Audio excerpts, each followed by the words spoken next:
Bienvenidos a nuestro programa Innovatec 360, el camino hacia el futuro empresarial. Pues la semana anterior tratamos sobre un tema por demás interesante, un tema que está en el boom de la tecnología, que es la inteligencia artificial, para lo cual tuvimos un invitado muy especial, que es el ingeniero Juan Diego León, especialista en innovación y desarrollo, con quien comprometimos la semana anterior que esta sesión del ejercicio un poco teórico lo pasemos al ejercicio práctico. Entonces, Juan Diego, te doy la bienvenida. Gracias por acompañarme, gracias por compartir tus conocimientos a todo este público que nos sigue, y también decirles pues que si en una clase que es apenas de 1 hora no podemos darles toda esta información, estamos gustosos de atenderles en nuestras oficinas o a su vez de visitarles a los clientes que deseen tener un poco más de información sobre cómo se aplica la inteligencia artificial en sus negocios. Bienvenido, Juan Diego, y es todo tuyo ahora la fase inicial. Gracias, Yoconda. Nos quedó corto la semana pasada en hablar en este tema tan importante como es la inteligencia artificial y sobre todo las bondades que nosotros podemos implementar tanto en la parte profesional y por qué no en la parte personal.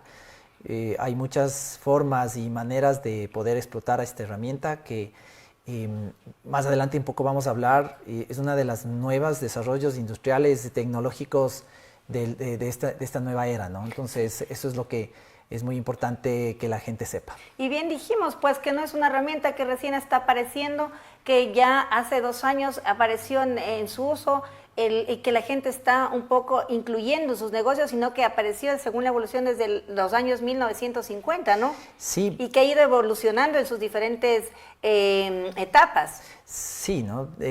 Desde que apareció el Internet, hace muchos años atrás, nosotros tenemos ya desde el año 1950 avances tecnológicos de a poco. Entonces, hoy en día la tecnología ha superado en tiempos flash el elevarse a una nueva tecnología en menos de 1 año, 2 años, cosa que con las tecnologías anteriores llevamos casi 50 años. Esto está tan adelantado y tan acelerado que podemos tener opciones muy interesantes en corto tiempo. Y lo más impactante ahora, fíjense, a nuestros televidentes hay que decirles que lo más impactante no es que los adultos están utilizando estas herramientas de inteligencia artificial, sino más bien ya son las nuevas generaciones, los niños, los estudiantes de 7, 8, 9 años en los colegios, en las universidades, ya ellos por sí solos están implementando su asesor externo, se podría decir, ¿no? Sí, de ellos estamos aprendiendo muchos. Entonces, sí, hay muchos que dicen que los deberes ya no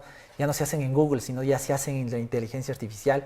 Y no solo hablamos de ChatGPT, sino hablamos de un sinnúmero de herramientas que ya vamos a verlas, pero también, como dice comúnmente, echa la ley, echa la trampa. Hay muchas personas o muchas instituciones educativas que ven de mala manera el hecho de que salgan los deberes o salga todo lo que se presenta en clases mediante ChatGPT. Entonces, hay herramientas que también tú puedes ver que esa información fue generada por el ChatGPT o fue generada por inteligencia artificial, pero también hay opciones que te humanizan el mismo, todo lo que te bota de ChatGPT tú puedes humanizar en otros programas que igual ya lo vamos a ver, para que se piense que es generado por la parte humana, más no por una herramienta tecnológica como es la inteligencia artificial. Ahí tú has dado un tip súper importante, especialmente en las universidades, una de ellas Harvard, es que prohibieron el uso del ChatGPT porque justamente las tesis, las monografías de grado estaban hechas todo en base a los inputs que se daba al asesor del ChatGPT, ¿no?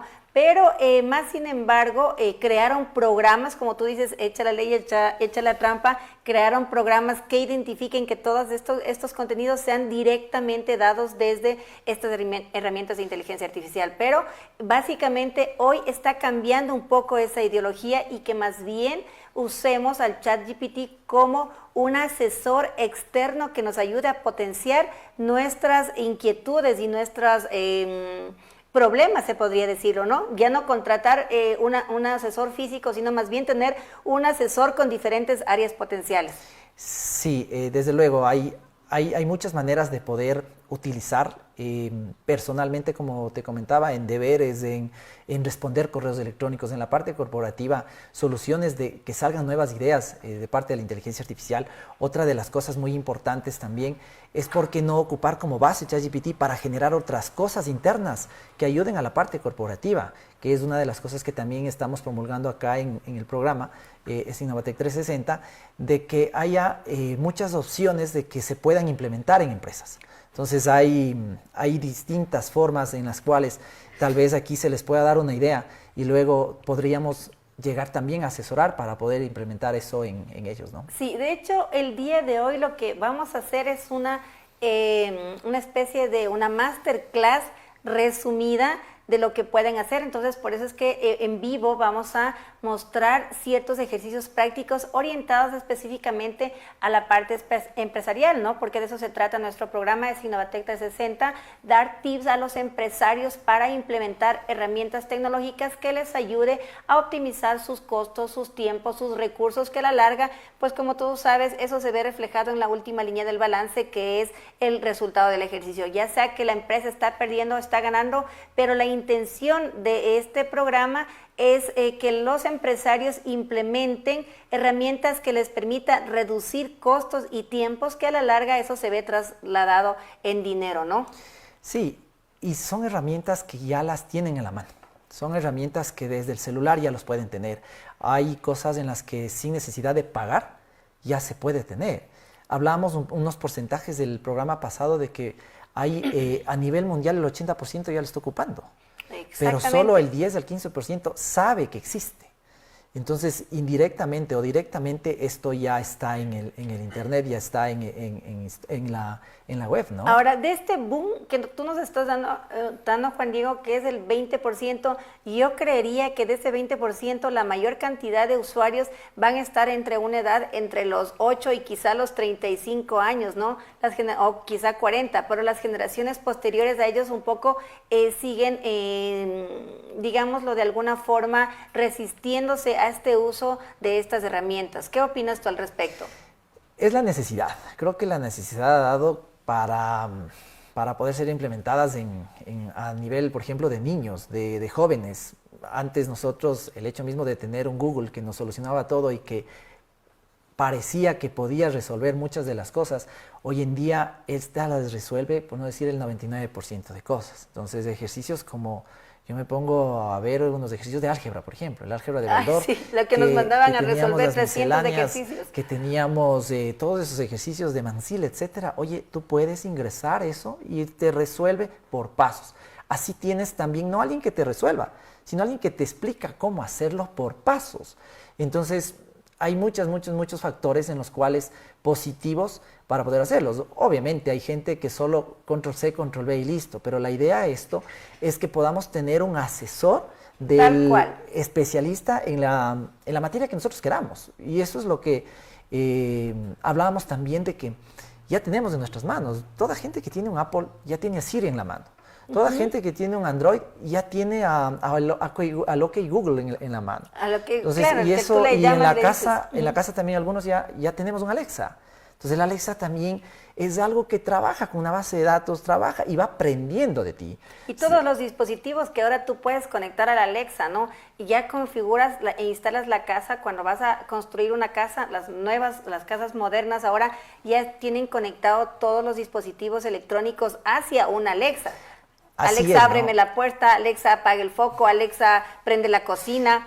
Correcto, entonces hay muchas cosas, por ejemplo, esta es la nomótica. La nomótica lo que te hace es eso, ¿no? Es conectar la parte hardware con la parte software, la parte de una Alexa con un interruptor, con una, no sé, con una lámpara, etcétera, con el sistema de audio, el sistema de crear escenarios en casa, ¿no? De crear, así como nosotros podemos crear un tema en la computadora de que cuando se prenda, la computadora se prenda de fondo negro, que cuando se baje la temperatura se apague, etcétera. En la casa también podemos hacer eso. Podemos crear temas que cuando yo llegue y está de noche, la luz va a ser un poco más alta, cuando yo llegue, etcétera. Entonces son cosas en las que ya vamos aprendiéndole y enseñándoles a las máquinas. Pero en todo caso la nomótica de alguna forma también es ya la programación con inteligencia artificial para que se genere todas estas acciones, porque si no, ¿cómo el Alexa va a saber que tiene que ponerte una canción cuando escucha tu voz, por ejemplo, ¿no?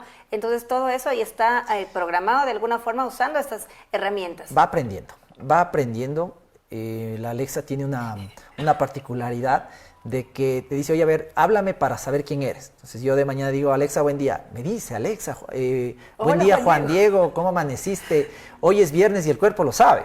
Entonces hay muchos factores en los que ya va aprendiendo de nosotros. Y viniendo ya al tema, hablamos de Siri, hablamos de IBM Watson. Watson es una de las bases de datos más grandes que existían, antiguas, que eran inalcanzables. El poder contratar Watson para una empresa era bien oneroso. La empresa que administraba Watson era IBM. IBM era la empresa que distribuía y podía relacionarte a tu base de datos, a tu toma de decisiones, esta inteligencia artificial. Pero se quedó ahí. Entonces, yo pienso que se quedó un poco ahí estancado por el alto costo que tenía la herramienta, ¿no? Y no fue difundida como en el sentido de los productos como de Microsoft, digamos, los costos son mucho más bajos y la mayor cantidad de la gente del mundo lo puede usar. En este caso, esta herramienta que sacó IBM, los costos eran demasiadamente altos y por eso es que solo instituciones grandes podían utilizarlo. Así es. Y eso fue que, sí, eso permitió que no fuera evolucionando y que no fuera explotada de alguna manera, ¿no? Ahí es cuando nace OpenIA y presenta ChatGPT GPT-3, que abarca desde Watson hasta todo lo inimaginable. Entonces podemos nosotros tener y se nutre de muchas bases de datos, de todo el Internet en sí. Hoy se nutre de todo el Internet. Antes de la inteligencia artificial GPT-3 solo estaba almacenada hasta, si no me equivoco, hasta el año 2021 en información. ¿Ya? Pero a raíz de todo lo que ha ido evolucionando ya podemos tener, ya en la versión pagada, ya un GPT actualizado que puede conectarse a todas las herramientas. Y el GPT no solo para buscar, sino también para conectarse y darte solución en aplicaciones varias, ¿no? Sí, con estas herramientas de aplicación gratuita vamos a ver también las diferencias y las herramientas de versión pagada es lo que va alimentando en sí a la base de datos de los miles de asesores empresariales, digamos aquí abogados, médicos, doctores, científicos, matemáticos, lógicos y demás, va alimentando a la base de ChatGPT para que luego eso se genere en información para otros demandantes de información a su vez, ¿no es cierto? En la versión, todo lo que yo haga en la versión gratuita entonces no se va a alimentar a mi base de datos. ¿Entendería de esa manera, Juan Diego? Podría ser. Podrías tú cargar, hay una base de datos en la que sí se graba. Entonces ya vamos a ver que hay tres opciones. ¿Ya? La una es, tú puedes solo consultar un número determinado de preguntas hacia ChatGPT. La segunda es registrarte y no pagar. Y la tercera es pagar. Entonces todas las tres ya la vamos a ver. Todavía vamos a ver un poco. Y igual lo que tienes en pantalla, el ChatGPT API, es el que te permite enlazarte para poder generar aplicaciones que te permitan ocupar como base el ChatGPT. Entonces, ¿qué no es la inteligencia artificial? Y es una de las cosas que la mayoría de personas se pregunta. En realidad no se trata de programar una computadora, no se trata de que la inteligencia artificial nosotros le programemos y hagamos solo lo que nosotros queramos. Entonces la inteligencia artificial va un poco más allá, ella aprende, se adapta, genera, hace una explicación explícita de muchas cosas. Entonces, y sobre todo hay que saberla ocupar. La inteligencia artificial está ahí, pero no sabemos cómo utilizarla. No va a hacer nada si nosotros no sabemos ocuparla. Sí, y ahí un poco se aplica el chiste de la Mafalda que dice, no me preocupa tanto el avance de la inteligencia artificial, sino me preocupa que la inteligencia humana no está avanzando. Y se cumple la teoría y un poco el chiste, porque si los humanos no vamos investigando, no vamos aprendiendo, no vamos especializándonos en el uso de las herramientas, en este caso de inteligencia artificial o de cualquier otra, pues nos estamos quedando atrás. Ahí me parece a mí que se aplica muy bien el chiste que hace la Mafalda, ¿no? Sí, es la forma de cómo nosotros podemos aprovechar de lo que tenemos en nuestras manos. Cuando implementamos un ERP, puede ser el ERP más grande o el más caro o el que haga en otras empresas millones de cosas, pero si nosotros implementamos ese ERP en una empresa, no lo configuramos bien, no lo ocupamos bien, ingresamos otras cosas. O los datos están incorrectos. Alguna vez un asesor nos dice, oye, va a entrar piedras y va a salir piedras. Entonces no es solo el hecho de que esté ahí y se maneja sola, no es el hecho de que yo pago y tengo muchos beneficios. Es la forma de cómo yo le pregunto, de cómo yo le educo, ¿sí? Le parametrizo para poder tener cosas interesantes como resultados. Sí, ahí en este caso yo me hago la idea, claro, tú eres el especialista en las herramientas, pero yo pienso que es más o menos como manejo de perfiles o de proyectos. Entonces yo contrato un asesor mundial, como es en este caso el ChatGPT, con diferentes áreas y luego voy creando perfiles especializados. ¿Así funciona, Juan Diego? Así es. Es más, yo puedo educarle, decirle, ¿sabes qué? Yo soy Juan Diego León, nací en tal fecha, me gusta esto, etcétera, etcétera. Mis títulos son estos, cargo los títulos. Mis hobbies son estos, cargo mis hobbies. Tengo un video de mi historia, cargo. Escribí 2 libros, 3 libros, etcétera. Mi voz es así, mi léxico es así, soy de Ecuador, soy etcétera, etcétera. Y ya le estoy educando. Entonces, la siguiente vez que alguien entra a mi perfil de ChatGPT, si yo lo comparto, obviamente, va a estar conversando conmigo, va a tener un poco la forma de cómo yo me expreso y la forma de cómo tal vez yo sí genero información para poderte dar alguna solución. Así como yo le educo, hay también perfiles ya precargados. Perfiles precargados de legal, perfiles precargados de toda la parte financiera, educación, que también ya lo vamos a ver. Sí, y un poco también es saber hasta qué punto es tan confiable este asesor. Yo me hago la idea de que, por ejemplo, contrato un abogado para que defienda un caso X de un juicio, ¿no? Entonces, este abogado va a buscar toda la parte legal, las leyes, va a mirar cómo está la situación de la empresa, quizá un conflicto financiero con otra compañía, tal, pero yo ingreso toda esta data, creo mi perfil de un asesor legal, le pido toda esta información y hasta dónde es confiable, hasta dónde puedo decirle, vea, el ChatGPT me dice que haga tal cosa y mi abogado me dice que haga otra cosa, entonces que ya se genera como una especie de controversia, hasta dónde es legal e ilegal o hasta dónde creer y confiar en esa información, Juan Diego. Es muy importante lo que tú dices y vuelvo y repito, todo esto es una recomendación, todo esto obviamente él aprendió, había un artículo y un podcast que hablaban de que nosotros para aprender lo que a la inteligencia artificial les lleva minutos, nosotros tendríamos unos 288,000 años en poder leer tantos libros para poder educarnos como el ChatGPT. Entonces, y va de la mano también, Yoconda, que es la supervisión. En pantalla vemos, mira, la inteligencia artificial necesita el diseño humano, la ejecución, pero sobre todo la supervisión humana. No nos vamos a confiar 100% de ello, ¿no? Tú acabas de decir una palabra muy importante que es la supervisión, la educación. Sí, es como a un niño, ¿no? Le vamos educando poco a poco de cómo, desde que nace, cómo va, cuando él va creciendo, a caminar, a gatear, a comer, a hacer sus ejercicios. Entonces, prácticamente, como también dijiste, esto nos lleva años en ir educando a un humano. Entonces, de la misma forma, ¿vamos educando a estas herramientas? Así es, sí, es tal cual, ¿no? Nosotros, regresando al ejemplo del ERP, estamos educándole tal que sí se puede equivocar, pero está reaprendiendo. Había veces en los que tú le preguntas, oye, ¿cuál es la capital de un país distinto? Y te respondía cualquier otra ciudad. Entonces, ahí es cuando va aprendiendo, reaprendiendo. Hay inteligencias artificiales que han entrado en demos solo en inglés, pero, por ejemplo, en Bangladesh pasó eso. Ingresaron a un demo en Bangladesh solo en inglés. Pero comenzó un señor a hablarle en otro idioma. A la semana aprendió el idioma la inteligencia artificial. Imagínate. Entonces, a ese nivel podríamos llegar a trabajar. Qué interesante es este tema. Pues vamos ya en el siguiente espacio a hacer ejercicios prácticos como les habíamos prometido, pero sin antes nos vamos a un corte comercial, dando gracias a Extreme Televisión Digital que nos permite este espacio para compartir estos conocimientos a nuestros seguidores.